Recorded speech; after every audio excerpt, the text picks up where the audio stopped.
தென்கொரியா இப்ப சீனா பக்கம் சாய தொடங்கி இருக்கு. அமெரிக்காவோட மிக நெருக்கமான ராணுவ கூட்டாளி நாடான தென்கொரியாவை சேர்ந்த சாம்சங் மற்றும் எஸ்கே ஹைனிக்ஸ் நிறுவனங்கள் தங்களோட தொழிற்சாலைகள்ல ரகசியமா சீன தயாரிப்பு செமிகண்டக்டர் கருவிகளை சோதனை செய்ய தொடங்கி இருக்காங்க. அமெரிக்கா இப்ப அதிர்ச்சியில இருக்கு. சீனாவோட சிப் வளர்ச்சியை தடுக்க அமெரிக்கா எவ்வளவோ தடைகளையும் கட்டுப்பாடுகளையும் விதிச்சுக்கிட்டு இருக்கும் போது அமெரிக்காவோட சொந்த கூட்டணி நாடே ஏன் இந்த தற்காப்பு ஆட்டத்துல களமிறங்கி இருக்கு?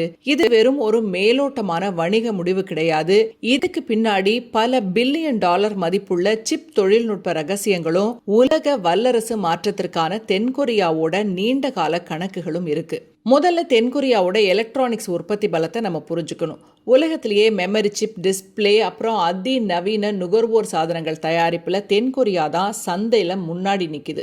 ஆனா இவங்களோட இந்த அசுர வளர்ச்சி அமெரிக்கா மற்றும் சீனான்னு ரெண்டு நாடுகளையும் சமமா சார்ந்துதான் இயங்கிட்டு இருக்கு. சிப் வடிவமைப்புக்கான மென்பொருள், அறிவுசார் சொத்துரிமை, அப்புறம் முக்கிய காப்புரிமைகளுக்கு தென்கொரியா முழுசா அமெரிக்க தொழில்நுட்பத்தை தான் நம்பி இருக்கு. ஆனா அதே சிப்புகளை மிக அதிக அளவுல உற்பத்தி செய்வதற்கான மூலப்பொருட்கள், அசம்பிளி, உள்கட்டமைப்பு, அப்புறம் உலகத்திலேயே மிகப்பெரிய நுகர்வோர் சந்தைக்கு அவங்க சீனாவை தான் சார்ந்திருக்கிறாங்க. ஒரு விதத்துல பார்த்தா வாஷிங்டனுக்கும் பெய்ஜிங்க்கும் நடுவுல தென்கொரியா மாட்டிக்கிட்டு இருக்கு. ஆனா இதை ரொம்ப தந்திரமா சமாளிக்கணும்னு தென்கொரியா நினைக்குது. ஏன்னா அவங்க ரெண்டு முக்கியமான தொழில்நுட்பங்களுக்கு சீனாவை தான் சார்ந்திருக்காங்க. அதுதான் NAND ஃபிளாஷ் அப்புறம் DRAM. NAND ஃபிளாஷ் மெமரி அப்படின்னா என்னன்னு கேட்டா இது ஒரு நான் வாலடைல் நினைவகம். அதாவது மின்சாரம் நின்னாலும் இதுல சேமிக்கப்படுற தரவுகள் அழியாது.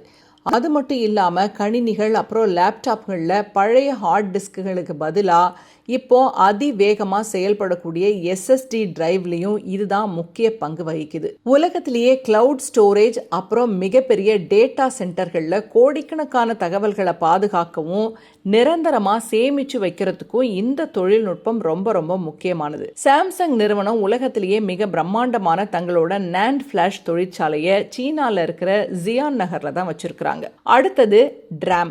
இது கம்ப்யூட்டர்கள் மற்றும் AI சர்வர்கள் அதிவேகமாக செயல்படுறதுக்கு பயன்படுற தற்காலிக நினைவகம், வாலடைல் மெமரி.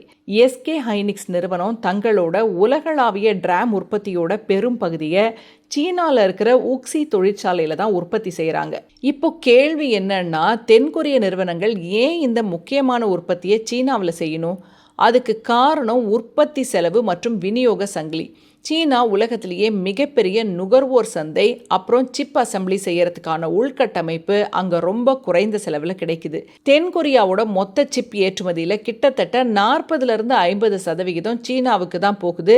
அதனால சந்தைக்கு பக்கத்திலேயே தொழிற்சாலைகளை அமைக்கிறது தான் தென்கொரியாவோட வணிக உத்தி. இதை விட முக்கியமான விஷயம் என்னன்னா, அமெரிக்கா தங்களுக்கு சாதகமா தேவைப்படும் போது பொருளாதார தடைகளை விதிக்குது, புதுசா விதிமுறைகளை கொண்டு வருது. அதனால தென்கொரியா இப்போ ஒரு முக்கியமான முடிவை எடுத்திருக்கு. சரி, அமெரிக்கா விதிச்ச இந்த சிப் தடைக்கும் தென்கொரியா செய்கிற சோதனைக்கும் நடுவுல ஒரு தொழில்நுட்ப புள்ளி இருக்கு.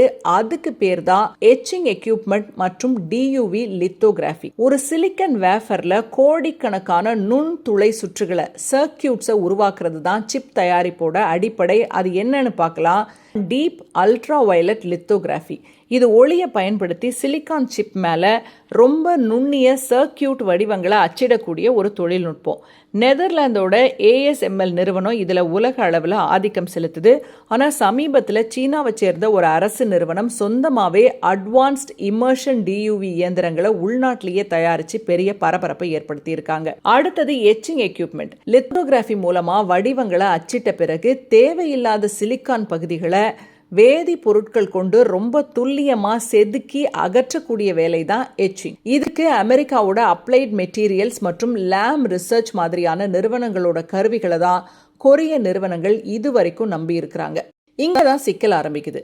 அமெரிக்காவோட ஏற்றுமதி கட்டுப்பாடுகள் காரணமா எப்ப வேணும்னாலும் சீனால இருக்கிற கொரிய தொழிற்சாலைகளுக்கு இந்த அமெரிக்க எச்சிங் கருவிகளுக்கான பாதுகாப்பு பாகங்களையோ இல்லைன்னா மென்பொருள் புதுப்பிப்புகளையோ அமெரிக்கா தடை செய்யலாம். அப்படி நடந்தா பல பில்லியன் டாலர் மதிப்புள்ள தொழிற்சாலைகள் முடங்கிடும். அதனாலதான் தென்கொரியா இப்பவே சீனாவை சேர்ந்த AMEC, advanced micro fabrication equipment மாதிரியான நிறுவனங்களோட எச்சிங் கருவிகளை தங்களோட சீன தொழிற்சாலைகள்ல சோதிச்சு பார்க்க உருவாக்க தொடங்கி இருக்காங்க. வாஷிங்டனோட பிடியில சிக்காம இருக்க இது அவங்களோட ஒரு ரகசிய ஸ்பேர் டயர் உத்தி. இந்த ஒட்டுமொத்த நகர்வையும் வெறும் தொழில்நுட்ப பாதுகாப்புன்னு மட்டும் நம்ம பார்க்க முடியாது. இது தென்கொரியாவோட ரொம்ப துல்லியமான புவிசார் கணக்கு. உலக புவிசார் அரசியல்ல நிரந்தர நண்பர்கள் அப்படின்னு யாருமே கிடையாது. தேச நலன் மட்டும்தான் நிரந்தரம். அமெரிக்காவை முடக்க சீனா ரொம்ப வேகமா தங்களோட சொந்த தொழில்நுட்பங்களை மேம்படுத்திக்கிட்டு இருக்கிறாங்க.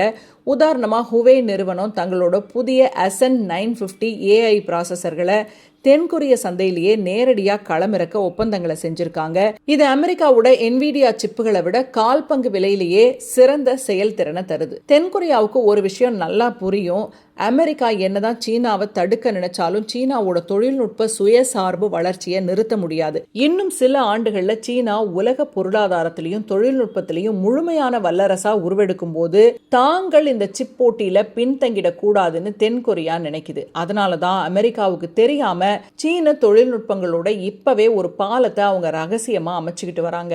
இன்னொரு பக்கம் தென்கொரியா மாதிரியான நாடுகள் அமெரிக்காவை மட்டுமே முழுசா நம்பி இருக்க தயங்கறதுக்கு காரணம் அமெரிக்க பொருளாதாரத்துல ஏற்பட்டுக்கிட்டு வர்ற கடுமையான சரிவுகள் தான். ஈரான் போர் அமெரிக்காவுக்கு மிகப்பெரிய ஒரு ராணுவ மற்றும் பொருளாதார பின்னடைவை ஏற்படுத்தி இருக்கு.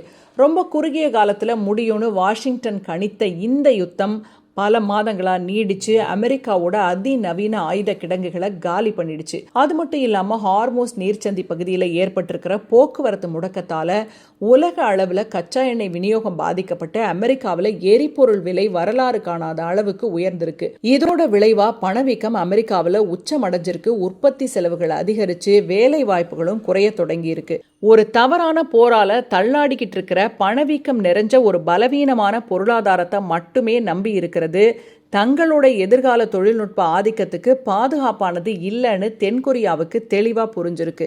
சாம்சங் மற்றும் SK ஹைனிக்ஸ் நிறுவனங்களோட இந்த நகர்வு அமெரிக்காவுக்கு எதிரான துரோகம் கிடையாது. ஆனா இது மாறிக்கிட்டு வர்ற உலக யதார்த்தத்தை புரிஞ்சுக்கிட்டு தங்களோட எதிர்காலத்தை காப்பாத்திக்க அவங்க எடுத்த ஒரு புத்திசாலித்தனமான முடிவு. வல்லரசுன்னா அமெரிக்கா தான் அப்படின்னு இருந்த சூழல் இன்னைக்கு மாறிக்கிட்டு வருது. அப்படிப்பட்ட ஒரு சூழல்ல தென்கொரியா எடுத்த இந்த முடிவை நீங்க எப்படி பாக்குறீங்க? உங்க கருத்துக்களை கமெண்ட்ல சொல்லுங்க.